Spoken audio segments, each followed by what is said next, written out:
During his funeral, the coffin began to shake.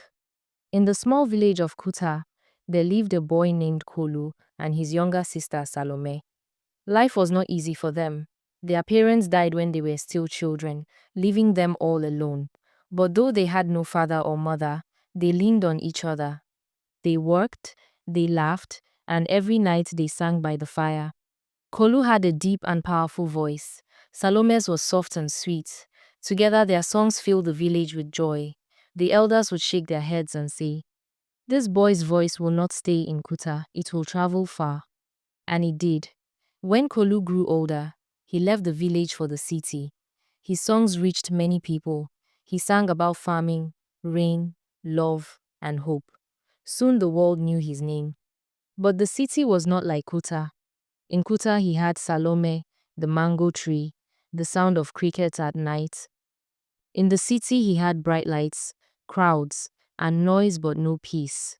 Fame surrounded him, yet his heart was empty. He was far from home, far from the sister who was his only family. One morning, the sad news came back to Kuta.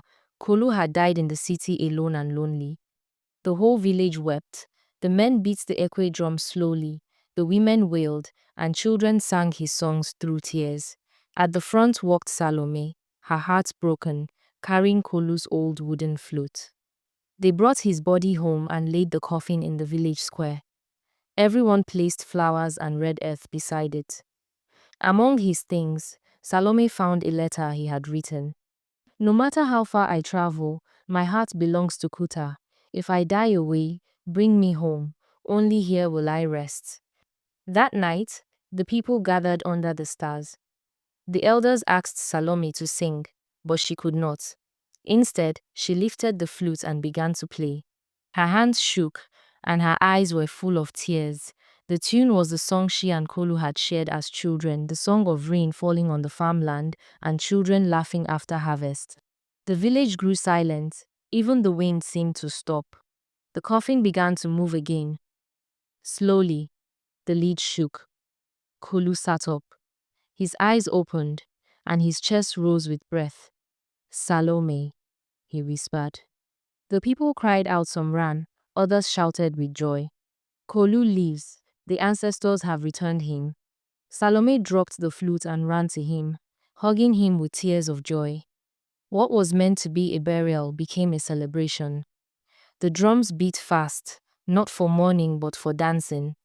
The people sang, they danced, and they praised the ancestors. From that day, the story was told. The songs of Kolu are stronger than death.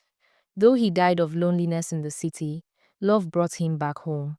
And so, Kolu lived again not only in memory, not only in song, but in flesh and spirit, walking once more with Salome under the mango tree where their music began.